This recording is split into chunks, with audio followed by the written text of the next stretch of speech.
sé yo. O sea, es decir, iba todo un cambio así. Entonces, bueno, ya presentamos ahí. Luego, cuando nos fuimos a algunos congresos de medicina interna, íbamos llevando, ¿no es cierto?, los típicos pósters, ¿no?, de eso.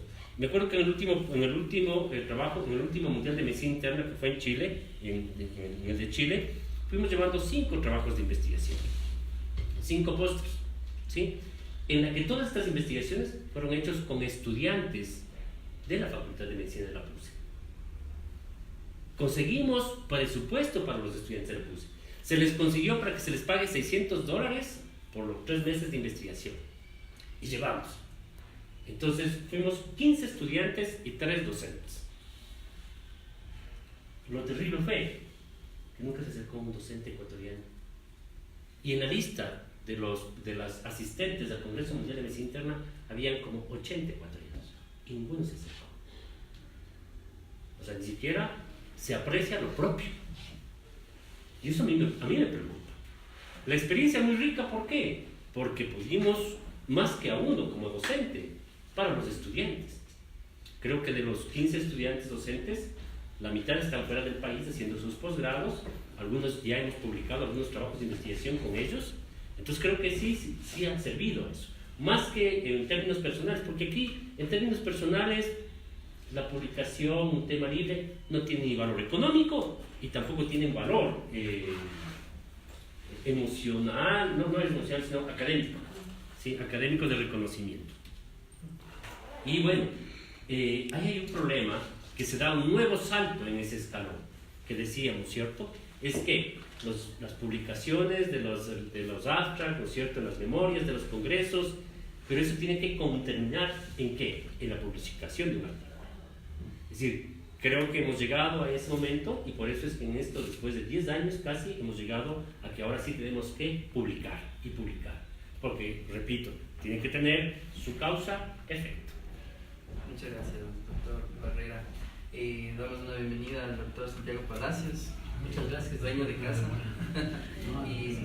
Y queremos que complemente lo que estábamos conversando con los compañeros presentes en la mesa redonda acerca de una breve presentación suya y el por qué es la relevancia, por qué está usted aquí en cuanto a publicaciones y cosas así. Un breve resumen en un minuto. Bueno, pues yo soy médico dermatólogo y mi actividad, digamos que el 80% de mi actividad es asistencial, o sea, estoy viendo pacientes y bueno, no, tal vez 50%, el otro 50% es docente, o sea, de vincularnos con el tema docente. Yo considero que he tenido una suerte inmensa de tener este vínculo. Estaba en la carrera de medicina, di clase en el San Gabriel simplemente por los errores del rector y he estado siempre vinculado. Entonces yo asumo pues que tengo esa impronta en la actividad del tema docente. Entonces llevo clases dando en la Católica desde el año, ya casi 20 años en la Universidad Católica. Tuve la suerte de compartir un tiempo pujante del doctor Osvaldo Chávez, con aciertos y errores, y sigo estando pues en el tema de la docencia. Entonces ese sería mi actividad. Bueno, también estoy metido en un tema de asistencia social, como que es la Fundación Punto de Piel, y con este proyecto, este es un proyecto que surge o sea, de una manera un poco atípica, en la que pretendemos ser un centro asistencial docente, que es el Centro de la Piel, y entre paréntesis, realmente sorprendido y felicitarles que tengan ustedes la capacidad de reunirse y hacer. Me parece magnífico, o sea, espectacular que estemos teniendo este momento. No sé si te contesté ahí y la otra. Muchas gracias, vamos a seguir conversando. Ya, listo. Ya. Continuando con nuestra programación, el doctor Lalo Sánchez, quisiéramos que nos comente un poco acerca de su experiencia en la publicación de un libro. Después, en la segunda ronda, les vamos a pedir que por favor nos comenten y compartan un poco para poder complementar lo que dijeron los otros y que ustedes sientan que también es importante decirlo. Entonces, pero ahora lo hemos dividido en ese tópico específico. Entonces, después vamos a topar lo que sí, había podemos comentado topar Francisco acerca de por qué lo publicamos. Sí. Ok, bueno, en relación a la experiencia publicación de un libro. Tenemos el libro de la introducción a la medicina basada en evidencias, que es un libro ya realizado gracias al proyecto Solidatura. ¿Qué podemos contar acerca de esa experiencia? Uno, tenemos que decir que hay necesidad de alguien que financie o que se apropie de la elaboración de ese libro, porque muchas veces nosotros decimos vamos a publicar un libro, pero ¿y si no tenemos los recursos económicos? ¿Y si no tenemos el tiempo? No lo vamos a seguir haciendo. Entonces en esa ocasión pues se decidió que hay que publicar este libro y había el financiamiento y se empezó. La segunda parte que creo que es importante es conformar un grupo de personas que estén interesadas en realizar ese libro. Si no tienes interés, si no tienes el conocimiento para hacerlo, pues no lo vas a publicar. Y la tercera parte es la parte ética. Muchas personas, y tal vez nosotros nos hemos topado de muchas personas, ve, yo hago el capítulo 1 y tú haces el capítulo 2, pero me pones, ¿no? Nos intercambiamos los nombres, y eso es una falta de ética. Y eso no sucedió en este libro. En este libro determinamos una persona que era la que más sabía acerca de este tema como director del libro, de la realización del libro. Y de ahí se fueron conformando cada uno de los capítulos, se hizo una revisión por pares en cada uno de los capítulos, que eso también es muy importante. Y al final, ya en la publicación final, la edición se la revisó y previo a la publicación se hizo un pequeño curso, taller, para poder saber qué más se necesita colocar en el libro. Esa fue una de las experiencias que puedo contarles. La otra, que fue ya como revisor de un libro, que es el libro de comunicación médico-paciente y el libro de toma de decisiones clínicas, que lo hizo nuestro amigo fallecido, el doctor Juan Martín Moreira, junto con Jeff Van den Ende. En la revisión del libro, lo que uno tiene que fijarse es si es que tiene un hilo conductor, si es que ese libro es de fácil lectura y si permite a las personas que puedan adquirir conocimientos acerca de eso. Entonces, la elaboración del primer libro tomó como 1 año y medio, y la revisión de los otros 2 libros, la comunicación médico-paciente con Inge de Brouwer, tomaría 1 año, y con Martín Moreira tomó 1 año y medio el realizar. Y eso, que Juan Martín ya tenía un borrador, entonces también tiene que ver con la dificultad del tema. Toma de decisiones no es un libro de voy a escribir sobre toma de decisiones médicas, es bien complejo, y la teoría que desarrolló este grupo de personas era muy fuerte para bajarla a un nivel. Bien. Ok, muchas gracias, doctor Sánchez. Doctor Palacios, quiero que nos comente por favor acerca de su experiencia participando en congresos internacionales. Bueno, pues yo me quería hacer referencia hay un autor humanístico español que se llama Pedro Laín Entralgo. Yo le he seguido y tengo un poco de cosas que me gustan. Él habla sobre la amistad médica, y leía un artículo en una revista que se llama Revista Occidente del año 63, y él en algún momento habla del tema de la ciencia. Usa un término un poco fuerte que habla del tema mercenario y el tema deportivo.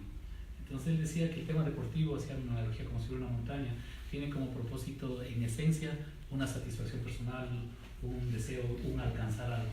Entonces él decía que la ciencia en este caso elogiaba la condición deportiva.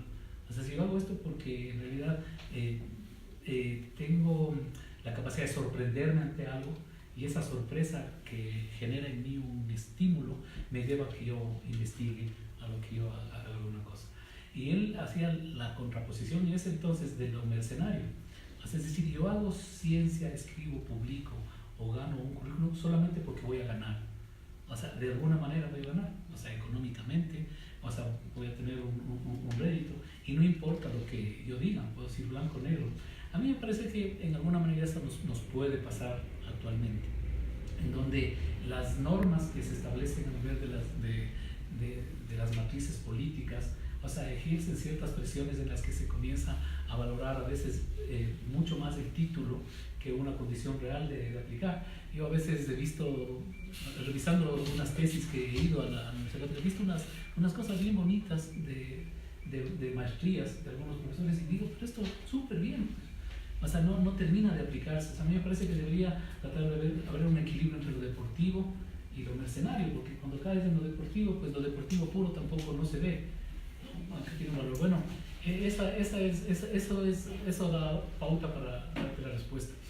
Yo considero que cada uno de nosotros en nuestra actividad tenemos que valorar y tratar de fomentar nuestra actividad profesional. O sea, yo como dermatólogo aspiro a que la dermatología a través de mi gestión pueda ser bien vista, como la medicina familiar, como la Universidad Católica, como Salud de Altura, como el Martín Moreira, cada cual en nuestra actividad. Ojalá intentemos dar una luz para dignificar lo que hacemos. Me parece que eso es innato en lo que estamos haciendo.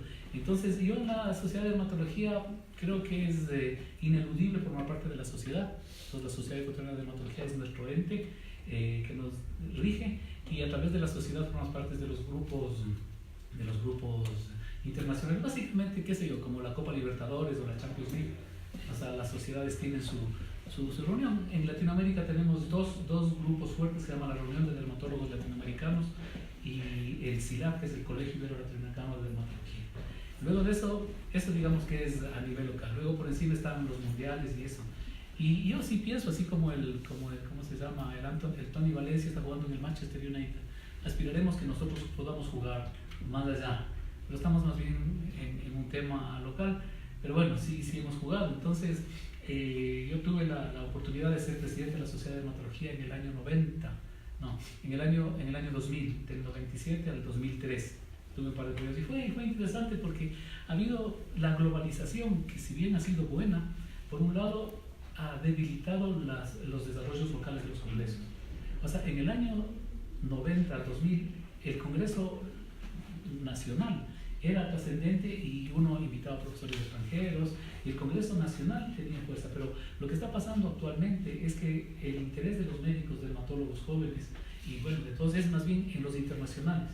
Entonces hay el Congreso en Cancún, en Buenos Aires y tal, y eso me parece que vale la pena reflexionar para de alguna manera volver a darle valor a nuestro propio Congreso con la exposición de los expositores de la gente local.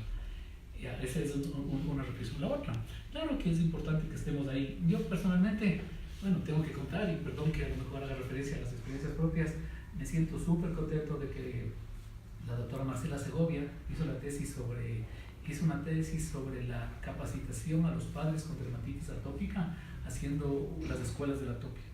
O sea, se les hacía una encuesta previa, chica lista. Y después de haber hecho la tesis mandó a Nottingham, a la Asociación Inglesa de Dermatitis Atópica, y le aceptaron ahí, le dieron una beca y presentó en Inglaterra. Fue una cosa bonita. O sea, yo pienso que los congresos, voy a hacer un paréntesis, no creo que los congresos sean buenos del todo porque en el fondo tienen un matiz político. O sea, las mesas y los simposios son ahí medio entre panas. Pero quitando ese efecto, sí es un escenario donde, al menos para la gente, como decir, yo quiero estar y hablar. Y la otra cosa fue la otra doctorita, se me fue el nombre ahora, ella presentó en Vancouver lo mismo. Y en los últimos congresos han estado presentando del CEPI, porque es una manera, o sea, ha sido una forma, los congresos internacionales han sido una forma de visibilizar nuestra experiencia. En los últimos 4 o 5 años, casi todos los estudiantes de tesis han presentado, en Buenos Aires, en Chile, en Perú. Tengo que decir francamente que no es, o sea, que es un valor inmenso que debe llegar la persona que participa, porque de hecho si te toca presentar el tema libre a las 7 de la mañana después de la fiesta de inauguración de no sé cuánto, no hay nadie. Pero bueno, no importa, pues ya yo pienso que el valor está por uno. Yo creo que los congresos internacionales son importantes, existen, tienen un interés económico porque la industria farmacéutica está atrás de eso. Me sorprende y valoro muchísimo que el Congreso de Medicina Familiar haya sido hecho sin la industria farmacéutica, y de ahí me saco el sombrero y valoro mucho. Ojalá nosotros pudiéramos, en términos globales, establecer políticas que nos permitan relaciones más altas. O sea, los congresos internacionales están ahí, van a seguir estando, Y yo creo que vale la pena relacionarse de una manera inteligente porque es un espacio para escuchar. A mí me parece que es bien bonito. Nosotros vamos, o sea, estamos yendo, de los médicos ecuatorianos, creo que muy pocos han presentado en los congresos del americano o en el mundial. O sea, muy poquito. Sí, o sea, a lo mejor pasas a postre o eso. Pero yo creo que deberían los congresos nacionales fortalecerse, darles más rigor, peso, en todos los ámbitos de medicina familiar, de dermatología, de investigación. Creo que es la cancha donde nos podemos reconocer y participar. Muchas gracias. Haciendo referencia al congreso que usted menciona de medicina familiar que fue este año, nos dimos cuenta nosotros en la organización que teníamos suficiente material aquí como para llamar a tantos presentadores extranjeros, así que fue una grata sorpresa. Quiero pedirles que por motivos de tiempo, ustedes saben que la televisión es cara al faltar, así que nos concentremos en algunas preguntas que hemos hecho para tratar de satisfacer lo que quieren saber los compañeros. Quiero que primero me cuenten un poco acerca de específicamente llegar a una revista científica para publicar un artículo. ¿Qué es lo más difícil? Y les voy a solicitar que en un minuto nos respondan qué es lo más difícil para ustedes para llegar a una revista científica en cualquier orden que ustedes prefieran. Cuando tú tienes ya la investigación, te voy a contar la experiencia que tuve. Ya teníamos visto los resultados de las encuestas que realizamos a los médicos rurales. Ya armamos el artículo científico de acuerdo a la matriz que esta sociedad de revistas médicas tiene, que todos la conocemos, el famoso INRI. Ya estaba todo listo, entonces, ¿a dónde vamos a publicar? Entonces tú tienes que ver qué artículos o qué revistas tú has buscado información, donde has buscado información, a ver si es que esas revistas puedes tú llegar a publicar. Entonces empiezas a generar una lista de unas 10 revistas y dices, ok, voy a empezar por esta que es la que tiene más alto factor de impacto, si es que tú quieres, o es esta la que tiene más relación con mi tema. Entonces se empezó, entonces se dijo, ok, vamos allá. Se lanzó el primer borrador. Y ahí, pues, qué lindo, ya bien, que no sé qué. Pasaron los días, pasaron las semanas, llegó la notificación después de un par de meses diciendo negado. Entonces, no pierdas tiempo, envía a la siguiente revista. Se envía a la siguiente revista, también ya con menos ánimo, y de repente te dicen, pues, negado. No cumple los requisitos, su investigación es muy local, necesito que amplíe ciertas cosas. Ok, entonces, bueno, cojamos a la siguiente revista. Entonces, la siguiente revista, y así, hasta que llegó una revista en la que dice, ok, no es de nuestro interés, pero pensamos que British Medical Journal Open puede ser una revista en la cual ustedes puedan publicar este artículo. ¿No? Bueno, pregunté a mis colegas, a mis tutores, me dijeron, manda, veamos qué es lo que sucede. Y sí, en efecto, aceptaron, y claro, después me dieron solo 15 días para responder las preguntas, que eso también es otra cosa que te estresa. Te matas 15 días, tienes que estar ahí leyendo un montón de artículos para responder las famosas preguntas de los revisores, y ya se publica. ¿Cuánto tiempo, pasó entre todas esas dos negativas y la tercera que resultó en la publicación? Creo que 8 o 9 meses. Okay. 8 o 9 meses. ¿Es gratis? No. Es open. O sea, es open access, pero, o sea, ustedes pueden revisarlo y todo, pero dentro del proyecto nosotros pagamos para que nos publiquen, y como ya pasamos de ser un país de bajos ingresos a ingresos medios según la Organización Mundial, Banco Mundial, según el Banco Mundial, entonces fue una cantidad interesante de dinero que se debía pagar para que te publiquen, después de que te acepten. Claro. O sea, después de que te acepten. Ok, muchas gracias. El doctor Valera estaba comentando acerca de que no publicamos. tal vez sea porque es difícil. Entonces, A ver, ahí ¿tienes alguna experiencia? sí, a ver, ahí hay algunos elementos, ¿no?, que me parecen importantes, porque me quedé un poco en la parte del diagnóstico, ¿no? Y en la parte del diagnóstico yo decía que es una parte académica, ¿no es cierto?, que habíamos dado más o menos eso, y lo que yo decía es que no hay valor a la investigación en las universidades. O sea, ¿cuánto es el reconocimiento al docente o al estudiante? ¿Cuándo vamos a tener universidades que digan, el chico le vamos a exonerar la matrícula porque es parte de esta investigación? Es decir, no hay ese concepto todavía de universidad en nuestro país. Entonces ese sería el primer nivel. La otra que serían no académicas, es decir, no hay una red informática de las cosas. Son muy pocas personas donde tienen las bases estructuradas de la información. O sea, por ejemplo, aquí Santiago tiene 10.000 biopsias. Entonces aquí deberían estar todas las universidades del país. Por Dios, doctor Santiago, publiquemos.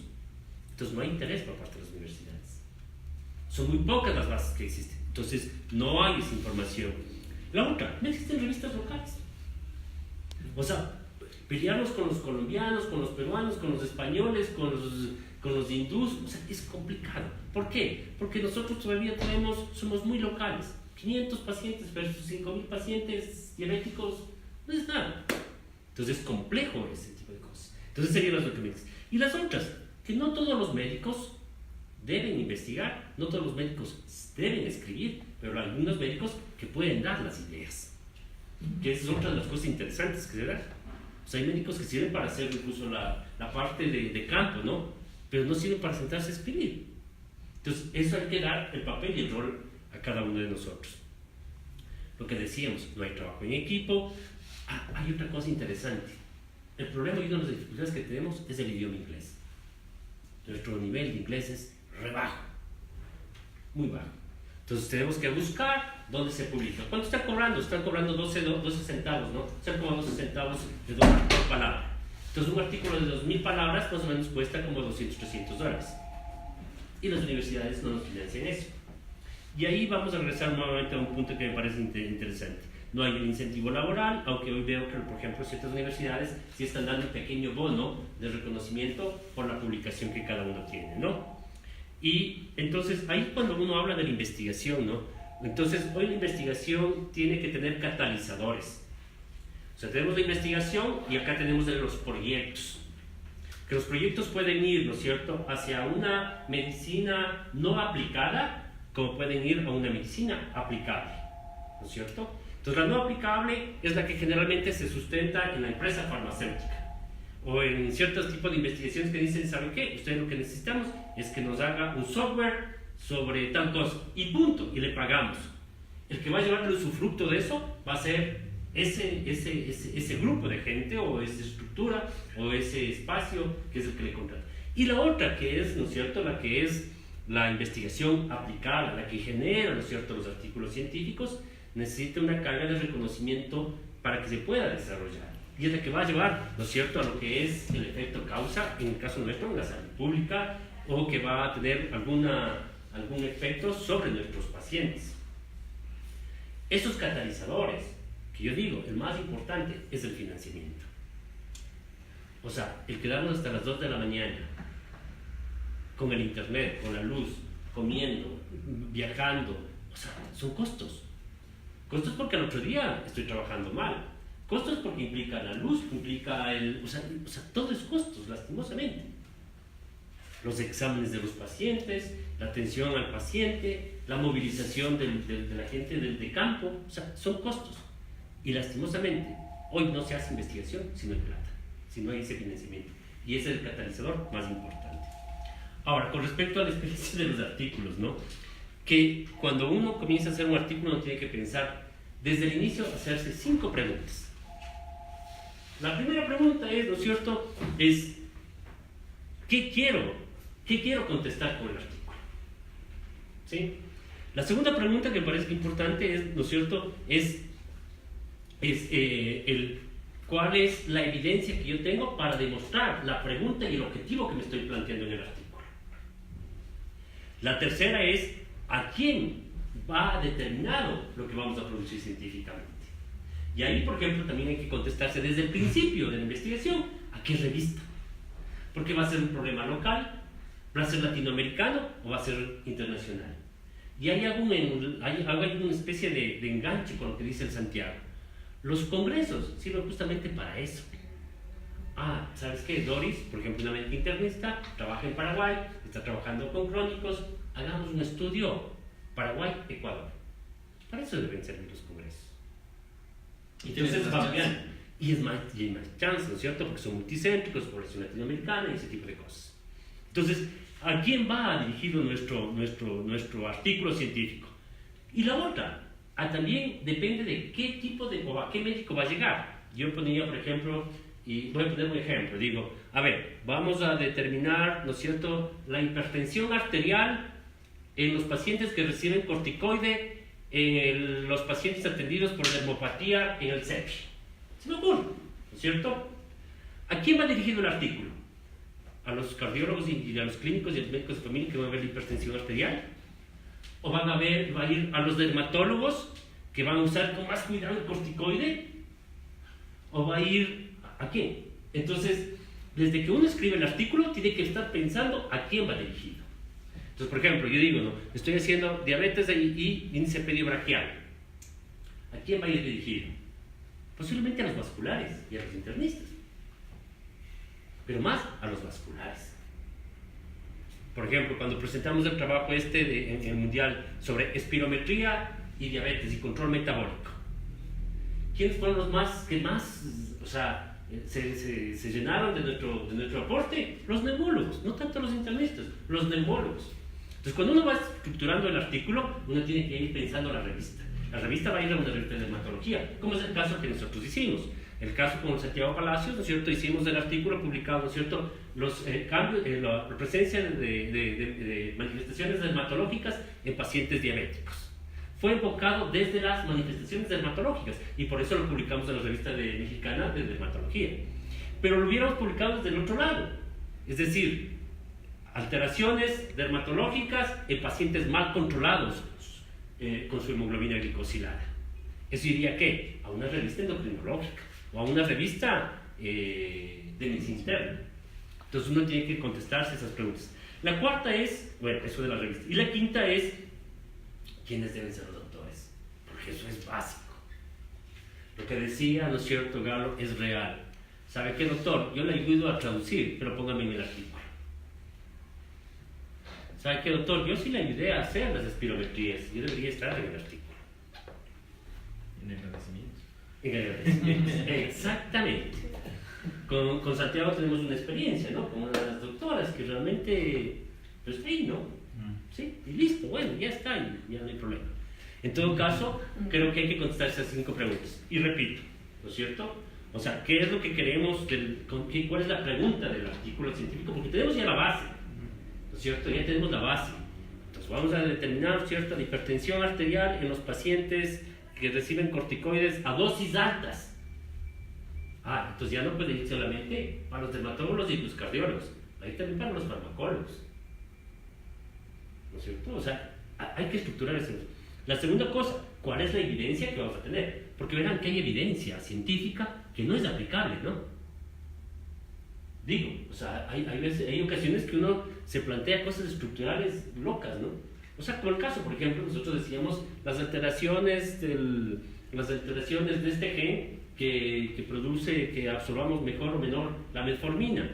Chuta, ¿y eso con qué comemos? Es complejo también. Entonces, tiene que ser aplicable y tiene que ser real. La tercera, que vuelvo a insistir, ¿no es cierto?, ¿a quién queremos dirigirnos? A los cardiólogos, a los neumólogos, a los dermatólogos, latinoamericano, focal o internacional. A veces un muy buen artículo puede ser, incluso por especialidad, por ejemplo, puede ser epidemiológica. La otra puede ser incluso desde el modelo de la investigación. Entonces, desde el principio tenemos que estructurar. La otra, ¿a qué revista es esta? Y por último, ¿quiénes deben ser los autores? Ahora, esa pregunta, estamos 2 años esperando que nos publiquen una revista. Estamos pasándole a otro par que nos revise. Y los editores de la revista vuelven a mandarnos. Estamos pidiendo durante 2 años cuáles son las correcciones que se tienen, y no nos mandan ninguna corrección. 2 años, y no podemos cambiar de revista hasta que nos digan, ya, está está negado. Solicita la corrupción. Nos rechazaron hace 2 meses el boletín de la Organización Mundial de la Salud, ¿no? Que tiene un factor de impacto de 5. Nos rechazó a las 12 horas del artículo. Entonces también ahí uno se pregunta, ¿será que leyeron? A las 12 horas nos rechazaron. Y hablé con la Universidad de Alicante y les pregunto a ellos, oigan, ¿y el artículo que ustedes mandaron? Nos rechazaron también a las 8 horas. Es decir, posiblemente hay en algunos sitios donde hay gente que lee el abstract y dice, no, esto no nos interesa, esto no nos interesa. Entonces, ojo con las revistas también, ¿no? Sí, también. Ahora, ¿a dónde debemos apuntar? Debemos apuntar a una que, analizando todo este escenario que acabo de mencionar, pero que sea un factor de impacto más bajo, más alto, lo que decía Gano. Nos van a dar las recomendaciones, nos van a hacer que cambiemos las cosas y posiblemente podemos insertarla en una revista de menor impacto. ¿Impacto para qué? Porque puede ser que a nivel mundial no tenga impacto, pero a nivel latinoamericano tiene impacto. Entonces, ojo también con eso de las revistas. Y tal vez una pequeña trampita que a veces hacemos nosotros es que primero presentamos en un congreso el artículo. Entonces ahí nos cae, pulimos y presentamos para el artículo. No, sí, ese sería más en tips, creo. También nos acaban de mandar ahorita también otro rechazo de una revista de los archivos de bronconeumología, de un artículo sobre diabetes y pulmón. Pero bueno, Okay. así es, ¿no? Muchas gracias, Pero doctor. yo hay una pequeña acotación. Yo me doy cuenta que existe una tremenda asimetría en las capacidades. Por ejemplo, una asistencia médica que tiene volumen y demanda, que por supuesto es básico para la investigación, te deja sin capacidad de hacer estos temas de escribir, de investigar, de calcular. Y lo mismo una actividad docente que te agobia, que estás metido, tampoco. O sea, yo pienso que reconociendo esa simetría deberíamos cooperar. O sea, cooperar. Yo las últimas publicaciones que he tenido, por ahí, primero que yo estoy en el extremo deportivo, no me preocupo de eso para mí. Pero en el British Journal están los abstracts del trabajo de Vancouver y de Inglaterra. O sea, pienso que ya está por ahí. La otra publicación en la que tú hiciste, me llamaron de la UDLA, una doctora para decirme, dice, usted ha hecho una tesis tal y qué vamos a hacer, y ahora estamos presentando a través de esta persona, no soy yo, en unas revistas internacionales de impacto en inglés y tal, por la política universitaria, que es un poco medio mercenario, o sea, no es tanto el interés, sino para que le califiquen mejor y suba la categoría, pero bueno, no importa. Siempre va a haber un pero. ¿Perdón? Siempre va a haber un pero en todo. Siempre hay un twist en todo, siempre hay pero no son como que no es importante para el nivel mundial, no somos suficientemente grandes, no tenemos suficientes pacientes, no tenemos, entonces siempre es como que nos estamos autosaboteando por eso. No, Eso no, es lo que- mira, o sea, a ver, aquí es lo que le decía, doctora Zubir. O sea, esto es una inercia, es el escalón que uno baja. Es decir, el momento en que usted llega ya a publicar, le entra el bicho de seguir publicando. Con o sin reconocimiento. ¿Por qué entonces es tan importante la O vida de sea, alguien? ¿no? que hay una calle muy empedrada es cierto, pero eso no dice que nosotros no vamos a seguir haciendo cosas. Yo lo pondría más bien como lo que decía en el deporte deportivo. Es como el fútbol. El fútbol se juega 11 contra 11 y hay un referee. No hay 12 jugadores versus 11. No hay. Las reglas son así. Las reglas de la publicación son así. Y van a haber editores que te van a decir desde que no me gusta cómo está redactada la primera parte y por eso lo niego, no me gusta el abstract y por eso lo niego, hasta editores que dicen, ¿sabe qué? No me gusta el título, cámbiale solo el título. Es un revisor, eso es lo que me dijo el último revisor, me dijo, no me gusta el título, cámbiale el título. Claro, ¿cómo quiere que le ponga? Yo para terminar la idea, yo pienso que, o sea, si tienes razón, o sea, yo no estoy diciendo que no hagamos y yo les voy a compartir este esfuerzo deportivo que duró 14 años, que fue la revista de la Sociedad Española de Dermatología.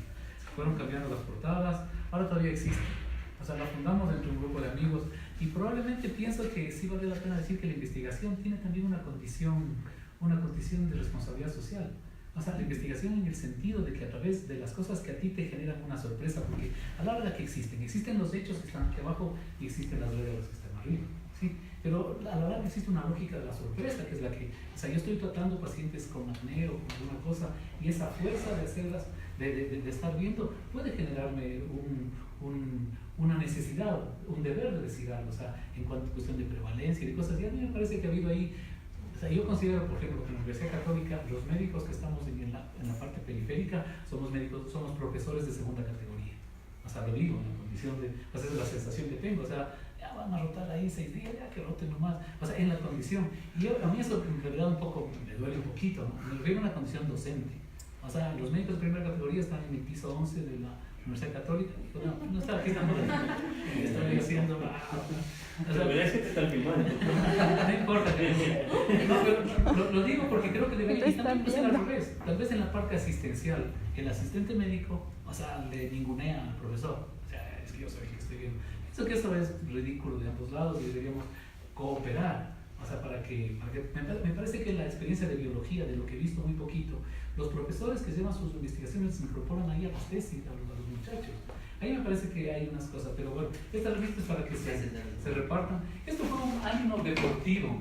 Y van a ver ahí, y a mí ya no me da mucha vergüenza porque hay un montón de falencias, pero creo que está justificado en esa suerte de responsabilidad social de decir lo que hacemos. O sea que sí tenemos una historia, buena o mala, la tenemos. Yo ahora formo parte, aunque he dejado de asistir, a un grupo que se llama Revimed, que es la Asociación Ecuatoriana de Revistas Médicas. Ahí está ¿cómo se llama? ¿Cómo es la Gabriela. Que me parece que es una chica lista. Yo con ella trabajé en la guía clínica de acné. Y me parece que son cosas interesantes. Antes, cuando hacíamos esta revista, no había el Open Journal System, no había de ley, no había tampoco la informática como se daba. Y esta revista se hacía a pulso, ¿sí? Escribiendo los primeros números en computadoras ahí súper primitivas. Y a mí me parece que esto en la historia de la dermatología ecuatoriana es bueno y creo que debería reproducirse en otras especialidades. La misma Universidad Católica debería tener su revista, a pesar de que sí creo que existe por ahí alguna revista, porque yo consideraría que la investigación, si bien es una manera de medirnos de nuestra productividad, también pienso que debería estar relacionada con una responsabilidad social. Decir lo que está pasando, la epidemiología. Creo que en el cáncer de piel es dramática la utilización del discurso de la industria farmacéutica como protector solar. O sea, pero un machaque así. Y uno dice, a ver, que no salgan al sol. Y uno dice, como universidad, como academia, ¿qué estamos diciendo? No estamos diciendo nada. O sea, habría que decir, vemos más cáncer de piel que otros países. Es verdad que en nuestra condición ecuatoriana, yo pienso que nuestra condición racial, el patrón de exclusión continua, o sea, hay una serie de circunstancias que nos protegen. Y entonces, yo pienso eso que quiere decir que la investigación o las cosas que digamos también debe estar en un marco de responsabilidad y de valoración. O sea, a lo mejor no vamos a poder hacer un estudio de investigación como tú decías, pero deberíamos, como tú dices, siempre va a haber pelos, o sea, vamos haciendo algo, hagamos.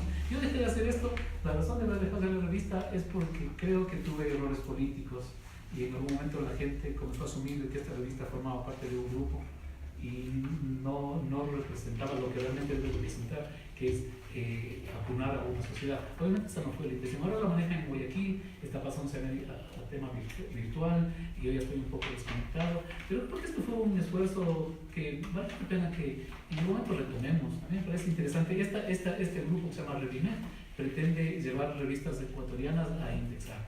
Entiendo que la del Hospital Militar, la de los Andes, la de la Universidad Central están en un camino bueno, con gente que empuja mucho.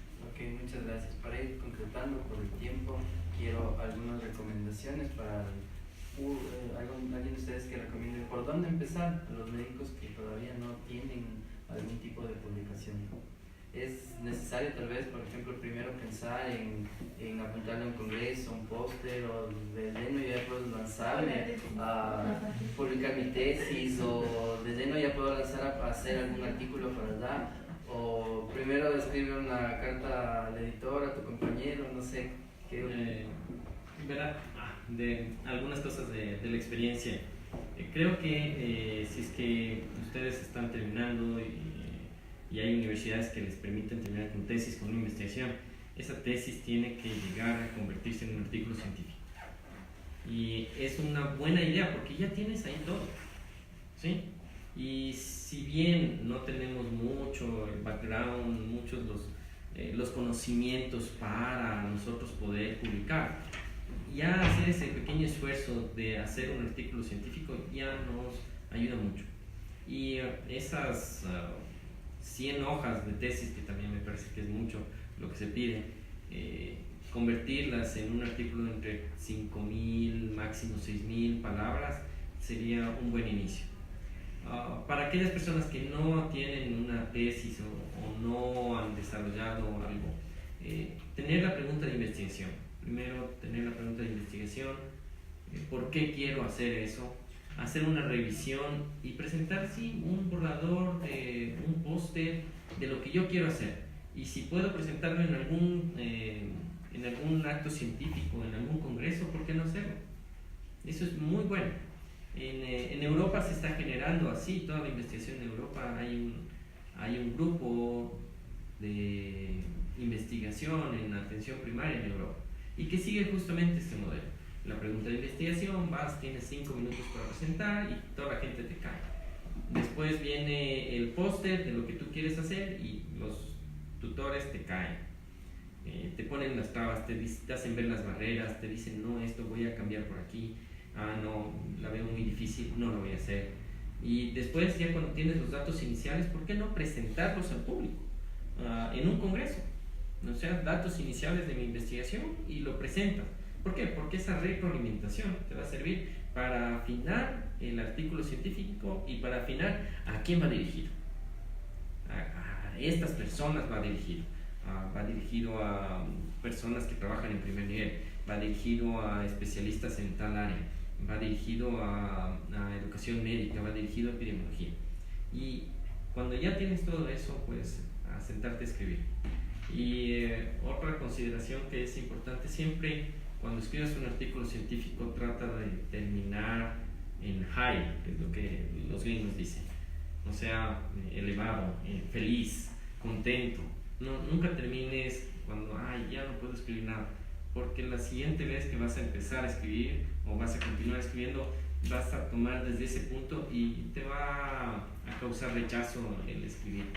Entonces siempre termina, o sea, qué chévere, ya terminé aquí, estoy muy bien, estoy contento. Listo, ahí termina. No sigas más, ahí termina, déjalo, sigue pensando en otra cosa, anda a hacer alguna cosa, tómate un vino, tómate un café, pero termina siempre algo.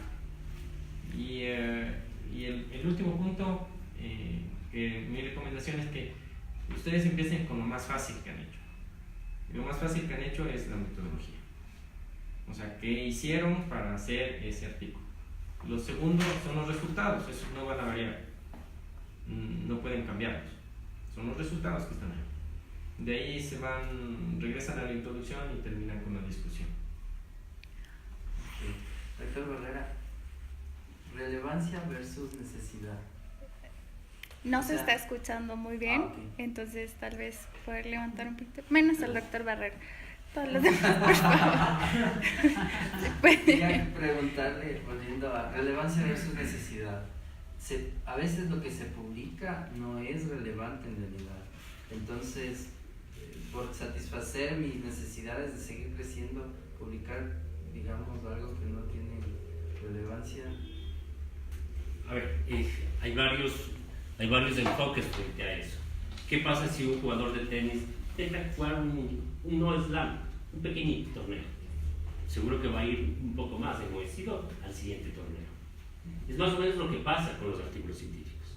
Sí, puedo tener artículos de impacto, pero puedo tener artículos que a lo mejor no son de impacto para la gente que ve, pero para otra gente que no ve, o dicho, para otra gente sí es de impacto. Todo lo que publiquemos tiene impacto. Aunque usted no lo crea, todo tiene impacto. Incluso que puede ir desde la parte más simple, la parte del título, hasta las conclusiones o las recomendaciones, la metodología, ¿cómo se dice? Todo tiene impacto, todo tiene relevancia. Porque además es un esfuerzo. Porque escribir un título tiene su esfuerzo, ¿no? Y tiene que ser, o sea, ojo, ¿no? Porque a veces uno dice, ese artículo medio turro está, no. El sentarse a escribir un párrafo es una de las cosas más duras que hay. Porque tengo que pensar y ponerme en el papel de la gente que está leyendo. Entonces todo es importante. A mí me parece que todo es importante. No sé si responde a la pregunta suya, ¿no? Sí, y Es curioso, los tres son profesores de la Universidad Católica y estaba pensando en que los tres dirigen una gran cantidad de tesis. Doctor Palacios, ¿de dónde surgen las ideas para las investigaciones? Y pensar en asistencial versus docente que usted comentaba. ¿Es más fácil que salga de aquí? ¿Es más fácil en la docencia? ¿O en general, qué consideraciones nos recomendaría con respecto a esto? Sí, de acuerdo con lo que dice el Francisco de que si uno dice jugar, estar, o sea, moverse. Yo, contando cosas, alguna vez participando en un congreso que hablábamos de historia de la dermatología, una de las personas que estaba ahí, argentino, publicó mi presentación en un pequeño libro, que está ahí. Hay algunas tesis que se han publicado, recién se publicó alguna, ni siquiera ni me enteré en la revista de la Universidad Central. Te pusieron de autor, ¿no? Estaba yo ahí, o sea, estuve ahí de segundo. Tal vez un poco, en realidad sí siento un poco de incomodidad en que tienen que decirte, ¿no? Sí. Solo yo estaba en eso. Bueno, yo sabía, pero ya me olvidaba. Bueno, el trabajo con el Francisco, o sea, me parece bien, si no es por la tenacidad que tú has tenido, eso no se publicaba. Y también tú tuviste el acierto de identificar a otra persona que podía ayudarte. Entonces a mí me parece que, o sea, a mí me parece que quisiera hacer énfasis en esta lógica de la sorpresa, o sea, la capacidad de sorprendernos de algo. Y me parece que cuando estamos simplemente en la parte de las reglas, de las normas, de los textos, y no salimos de ahí, pues estamos dándonos la vuelta en lo mismo, y es difícil que de ahí te salga una idea. A mí me parece que surge, o sea, voy a hacer un elogio a la asistencia médica, pero una asistencia médica que también tenga la capacidad de autocriticarse, porque en realidad es bien fácil que comenzamos a hacer una asistencia médica repetitiva, y no lleva a nada. Eso es una tragedia, y lamentablemente eso sí sucede. Yo tengo que decir francamente que me siento en este momento un poquito relegado en el tema de la universidad. Y me parece que cuando tú dices de dónde vienen las preguntas, creo que debería ser en este tema de la parte docente, la parte investigativa y la parte asistencial, o sea, como una cooperación. O sea, ahí va a salir. Porque el investigador tampoco. O sea, el investigador que tiene la habilidad de hacer el chi cuadrado, o sea, está comenzado a meterse en un mundo que le hace perder facultades de ver. Y el que está como Lucilo también le hace perder facultades. Pienso que deberíamos, o sea, yo me siento justo y no me canso de cada día estar pensando de alguna idea, pero me apena porque de 50 ideas o de 100, unita medio florece y a veces se marchita también. Pero no sé, yo me doy cuenta ahora en la universidad también se está dando tiempo de investigación, ¿no? Pero no creo que la investigación debe imponerse. Es decir, ya, a investigar. No, o sea, a mí me parece que en el campo de la medicina, la asistencia a pacientes es uno de los recursos importantes, y me parece que el estudiante de ABP, que ha hecho un ABP, o sea que es fiel a esa filosofía de ABP, debería expresarla en las prácticas asistenciales. Y normalmente en esas prácticas asistenciales no pasa. O sea, el estudiante llega así medio barajado, dice, a ver, ¿quién toca? A ver, vamos a ver un paciente. Pero debería ser al revés, ¿no? Así, y surgir. A mí me parece que, no te estoy respondiendo con ambigüedad, pero creo que debería fortalecerse un ABP práctico que dinamice preguntas de investigación según los intereses de cada estudiante en la acción, que la acción médica en nuestro caso está vinculada fundamentalmente con la actividad de pacientes. Hay algunas cosas ahí. O sea, yo digo, en ocasiones nosotros no vemos las cosas que están ahí y a veces no tenemos confianza en nosotros. A ver, yo digo una cosa, por ejemplo, ¿cuál ha sido la experiencia? Estamos planteando que en la universidad cada vez la parte teórica disminuya y la parte investigativa aumente. Entonces ahí es la que falta la creatividad y de un equipo realmente que pueda desarrollar la investigación. Porque a veces estamos confundiendo que el que sabe hacer chi cuadrado es el investigador. No. ¡Ojo! Eso que se dan de investigadores los que saben chi cuadrado, no creo. ¿Cierto? Primerito. Segundo, la universidad tiene fondo de investigación y se pasa. Y nosotros somos los docentes incapaces de hacer una propuesta. Hoy hablaba con una corporación porque nos van a financiar $1,5 millones, ¿no es cierto?, para un proyecto de investigación en el sur de Quito y en las zonas esmeraldas. ¿Quién quiere meterse en investigación? Uy, oyeron $1,5 millones y se asustaron. Voy hablando ya con 4 o 5 personas que trabajan en investigación y dicen, uy, $1,5 millones, ¿y de dónde sacaste? O sea, sí hay posibilidades. El problema es que no tenemos equipo. O sea, para hacer investigación se necesita equipo. Es lo que yo decía, cada médico no sirve para escribir, pero sirve para hacer lobby, ¿no es cierto? Con la gente que financia. Hay otro que sirve para traducir el inglés bien. Hay el otro que sirve para irse a meter en las comunidades, para meterse en el laboratorio. Es lo que nos falta, trabajar como universidad, como equipo. Yo decía, ¿no? O sea, cosas estas, por ejemplo, qué sé yo, la adherencia al tratamiento del corticoide en los pacientes con dermopatía que tienen el riesgo de, qué sé yo, que tienen alteraciones familiares. Entonces ahí debería estar metido el médico de familia, el dermatólogo, el internista o el clínico que ve la hipertensión arterial y el farmacólogo que ve que la dosis es alta del corticoide. Es lo que nos falta hacer. Porque las cosas están hechas. La universidad tiene dinero. Tal vez nos falta, tal vez San Diego. Yo creo que a lo mejor nos falta. Y a veces creo que también queremos investigar cosas muy específicas y tenemos que generar conocimientos básicos. No, la palabra básica a veces se la malentiende como que es lo más bajo y lo peorcito. Y no, nosotros necesitamos muchas cosas básicas.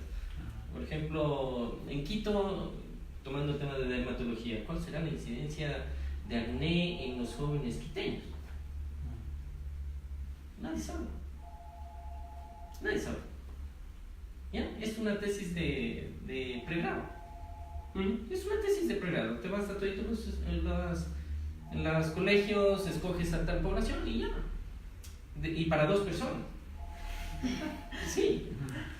Entonces, hace falta enfocarse en esas cosas pequeñas que van a dar mucha información y que te van a generar después, ok, yo ya quiero estudiar en el posgradista de dermatología, yo quiero estudiar el costo del Roaccutane versus el costo de un antibiótico tópico versus un antibiótico oral en este grupo de personas, adolescentes con acné grave.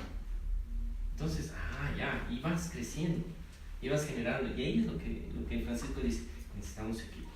Para ir concluyendo y pasar a las preguntas del público, yo quisiera solo dar una pequeña idea que también es importante pensar. Sí, hay que armar equipos, pero a veces es mejor solo que mal acompañado. También en cuestión de esto. Es cambiar nomás el personal, ¿no? Creo que también no todos somos indispensables. Claro, también depende hacer una introspección y ver cómo yo genero mejor mis dinámicas del trabajo. No sé, alguna pregunta tal vez del público asistente o en las redes si tenemos. Mire, Felipe, o sea, yo creo que la gente que tiene más impacto, o sea, la gente que más ha publicado en este país, por ejemplo, el doctor Del Bruto, ¿sí? O sea, tiene un equipo espectacular y tiene vínculos con la gente de afuera, con universidades de afuera. El doctor Marcos Serrano tiene sus vínculos de movimientos voluntarios de Parkinson con la gente de afuera. Capaz que no tiene equipo interno, pero tiene un equipo afuera. Entonces, por Dios, trabajar en equipo. Si no, no podemos sacar las cosas. Si las sacamos va a ser con una dificultad terrible. O sea, la cuesta va a ser mucho más dura y nos vamos a quedar. En el caso de Marcos, yo creo que también una de las cosas que también se influencia es la personalidad, el carácter y la tenacidad. O sea, yo tengo admiración en Marcos, por ejemplo, él ha sacrificado su asistencia clínica. O sea, bueno, trabaja en el seguro, que es su matriz, pero él consulta privada ve muy poco. Y yo valoro esa disposición que tiene a veces de vos también, o sea, de encerrarse y no ven pacientes por estar en investigación, o sea, lo digo como un valor. Y yo en cambio, al rato sí me siento agobiado, ¿no? Entonces, yo le veo a Marcos aquí, en grupo interno solo. O sea, lo que él es, porque bueno, he tenido el gusto de compartir otras cosas con montañas, es así cabezón, duro, cargoso. Y eso creo que son cualidades que también le hacen a alguien, ¿no? Muchas gracias. Ivana, ¿teníamos alguna pregunta aquí? Bueno, me parece, quisiera saber cómo creen ustedes que podemos ingresar en la investigación al pensum de medicina desde la parte de abajo. O sea, si bien es cierto que las ciencias básicas son súper importantes, ¿Por qué tenemos que esperar a llegar un poco tan arriba como para entender la importancia de la investigación? En lo personal, bueno, yo me formé en la central en cuarto semestre, empezamos a ver investigación, pero no de esta manera. Realmente cuando me empecé a preguntar cómo un evento de salud se puede convertir en una pregunta y cómo esto se puede convertir en un estudio, fue recién en la tesis. Y creo que si queremos hacer como historia, si queremos empezar a producir, tiene que ser desde abajo. Entonces, ¿cómo creen ustedes que se podría introducir de una manera más amigable y desde abajo? Yo tengo una experiencia bien interesante.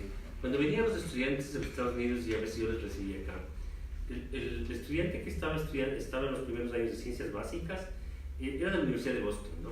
Lo primero que hacía era la parte biológica molecular.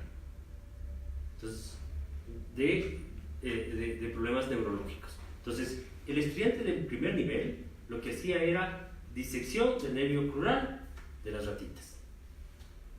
El de las ciencias bioquímicas lo que hacía era el desarrollo de las proteínas.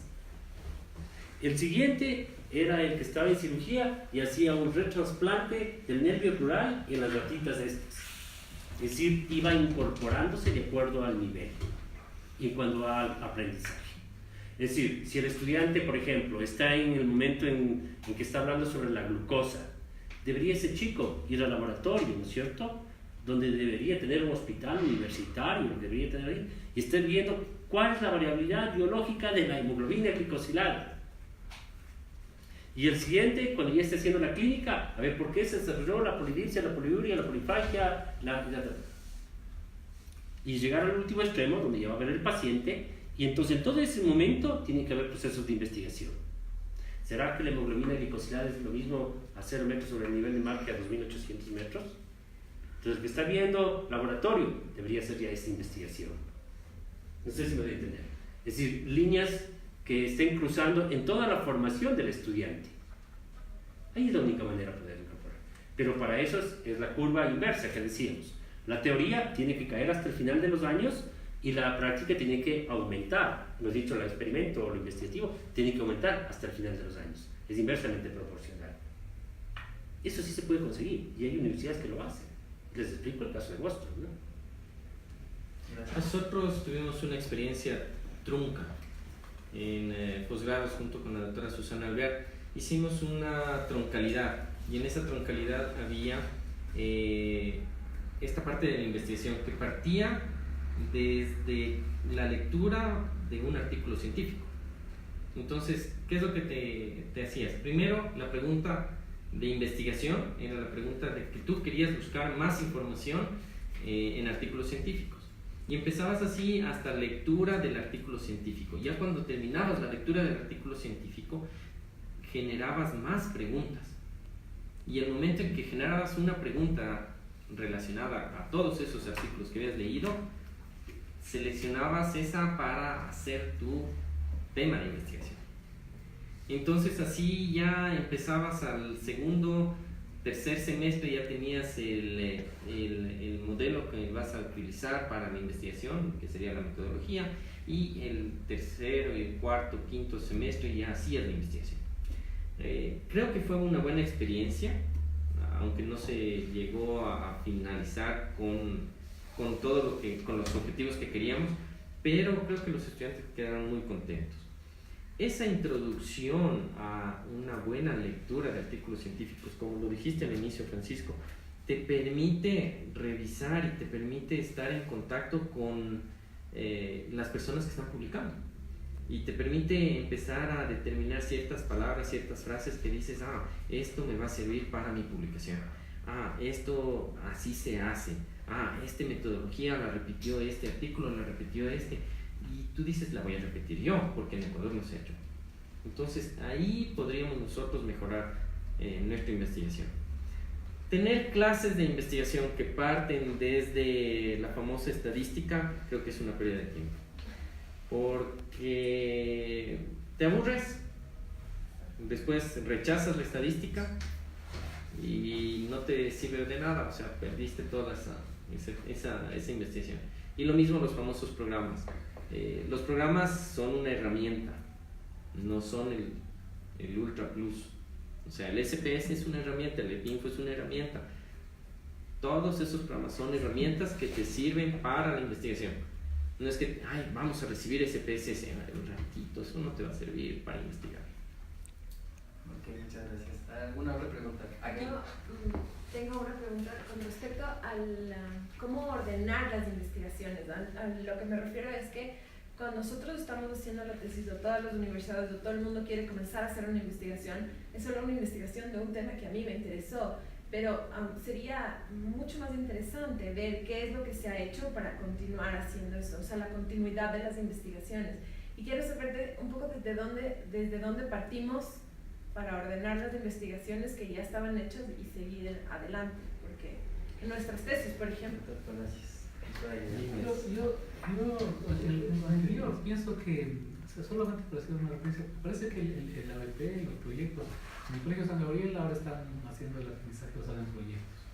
O sea, y desde el principio comienzan a manejar un proyecto, y me parece que hay una cierta me parece, desde mi punto de vista, entre el ABP sí es un constructivismo, o sea, construir, me parece que no es, porque a veces está quedándose como una cosa que conduce lo de siempre. Pero estoy de acuerdo con lo que tú dices, o sea, si es que aplicásemos ese aprendizaje basado en un problema, o sea, ese aprendizaje es el que te lleva a un pensar en investigar. Ahora, volviendo al tema, en lo que a mí respecta, en algo se está dando. Nosotros nos hemos metido con el sol, llevamos 4 temas con el sol y seguimos haciendo algo. Trabajamos el año anterior en Pueblo. Yo en realidad me siento con manos atadas en el sentido de que estoy un poco preso de la asistencia. Y a mí me parece si yo podría ser, tratando de responder tu pregunta o un llamado, alguna vez me aproximé a las autoridades de la universidad para ver si es que hacíamos unas tesis, o sea, unos temas precalificados. Es decir, a ver, manejemos una línea, porque es una intención que se oye. Son líneas de investigación universitarias. Entonces a mí me parece que, o sea, yo pediría como una ayuda, digamos, ¿no? Es decir, o sea, qué chévere que sería que y yo puedo ir cualquier rato a decir, a ver, vamos, y decir, a ver, se han hecho 4 o 5 tesis, que sí las tenemos. El otro día estaba viendo, es decir, a ver, en acné hay un grupo, hay 4 o 5. En sol, cáncer hay también unas cuantas. En psoriasis hay calidad de vida y tal. Yo no te puedo dar la respuesta, más bien comparto tu pregunta, y yo sí pienso que, al menos en lo que a dermatología respecta a la Universidad Católica, ya existe un grupo de trabajos que pueden de alguna manera ya orientar una línea, que sería interesante que estén precalificados. Yo he tenido la experiencia hasta ahora, en este momento estoy dirigiendo 2 tesis, y es hostil, no sé cuál es la palabra, o sea, el acceso a ese proceso de investigación no es muy amigable. O sea, la estructura del departamento de titulación de la universidad, o sea, no sé si la palabra es un poco hostil. Creo que deberíamos tener un compromiso político, en este caso yo, o sea, de ir a la universidad, hablar con las personas pertinentes y decirles, a ver, reconozcamos esta línea, de manera que inclusive sorteemos para que alguien venga acá. O sea, si le oigan, por favor, vengan, ya está precalificado el tema, y vamos a escoger a los mejores alumnos para que estén. Yo pienso, yo lo suelto esto como una idea de algo que tiene un sentido, y que sería, bueno, si fuera el caso de la piel o de cualquiera, es decir, a ver, tenemos, la universidad me parece que tiene una posibilidad magnífica. Es decir, a ver, profesores que tengan tesis o temas o ideas o líneas, vengan y precalifiquen ustedes sus temas apoyados en intereses particulares, como que fueras tú o cualquiera. Decir, oigan, aquí estamos un grupo y aquí está eso yo creo que lo veo. Yo a ratos lo siento, tengo un sentimiento de culpa, porque creo que eso debería hacerlo, pero no tengo tiempo de hacerlo. Sí, es importante las líneas de investigación. La Universidad Católica recién el año anterior finalizó la elaboración de las líneas de investigación. Son muy amplias, y eso también a veces te hace disvariar. Entonces, pero no sé cómo están las otras universidades. Pienso que más se basan en intereses personales, de personas que publican, de personas que les interesan educación médica, de personas que les interesan gineco o dermato o medicina interna o diabetes, y ahí no puedes hacer nada más que seguir apoyando, ¿no? O sea, gracias. Perdón, solamente una parte operativa. La última vez que nosotros hicimos el seguimiento a los pacientes, les hicimos el mismo día electrocardiograma, ITV el test de CARS, que es para la reingreso hospitalario, ¿no es cierto? Que lo hizo la tesis la doctora Eli Racines, ¿sí? Hicimos el test de monofilamento el mismo día, los exámenes del laboratorio y el fondo de ojo.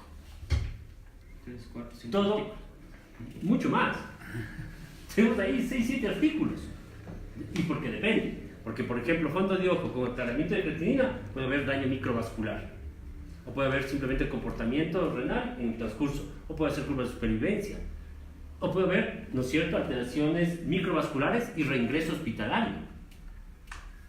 Es decir, ahora, de todas estas personas, ¿quiénes están trabajando realmente ahorita? 4 o 5 personas. De lo que deberíamos tener como 12 publicaciones. 4 personas estamos trabajando. El resto no les interesa. No les interesa. Les interesa después de 2 o 3 años. Como por ejemplo, una tesis que fue publicada hace 4 o 5 años. La doctora me acaba de llamar para pelearse en el primer puesto de los jefes de residentes de clínica. Doctor, necesitamos publicar mi tesis. Pero eso lo estoy diciendo desde septiembre. Doctor, es que ahora sí vamos a tener que publicar. Y ya se está publicando. Peleándose para ser jefe de residentes de anestesiología de Cleveland. Entonces ahí uno ve el valor de las investigaciones. Aquí no. Afuera sí. No sé. Muchas gracias. Podríamos conversar bastante sí. acerca de todo esto, pero a modo de conclusión, existen muchas cosas que debemos tener en cuenta para hacer una publicación, sobre todo los médicos que están en formación y los que estamos iniciando este camino. Ofrecemos condensar todas estas ideas que ustedes sabiamente nos han entregado el día de hoy en un documento para que sea accesible a todos, pero yo podría concluir que sobre todo en este proceso de investigación es necesario tomar en cuenta de los que ya han vivido, es necesario vincularse un poco más a la docencia también, generar ideas desde lo más básico y sobre todo dar el primer paso y ser paciente, tenaz y perseverante de lo que ustedes nos han podido extender. Les animamos a que sigan en estos aspectos que tenemos programados igual, mediante línea y en estos, igual presencial, por favor. Tenemos rico café, tenemos bizcochos y les agradecemos a nuestros brillantes participantes hoy. Un aplauso. Qué chévere.